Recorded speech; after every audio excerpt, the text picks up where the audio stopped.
ఇప్పుడిక్కడ 'going on action' అనే sentence కూడా ఒకటి రాద్దాం. Going on action. Going on action అంటే first of all you should know the meaning of that.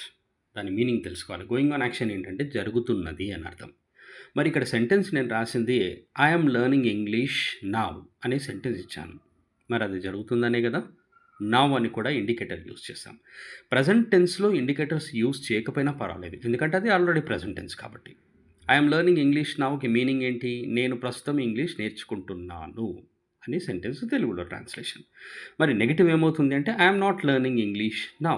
నేను English ఇప్పుడు నేర్చుకోవడం లేదు అని. అంటే నేను ప్రస్తుతం ఇంగ్లీష్ నేర్చుకోవడం లేదు అని. దీని meaning. Am I learning English now? ఇది ఏ క్వెషన్ అవుతుంది? హెల్పింగ్ వర్బ్ క్వెషనా? డబ్ల్యూహెచ్ క్వెషనా? ఇది హెల్పింగ్ వర్బ్ క్వెషన్ అవుతుంది. సరే మరి డబ్ల్యూహెచ్ క్వెషన్ ఏమవుతుందో మీరు ఒకసారి డబ్ల్యూహెచ్ వర్డ్స్‌ని యూజ్ చేసి ఒకసారి ట్రై చేసి చూడండి దీన్నే.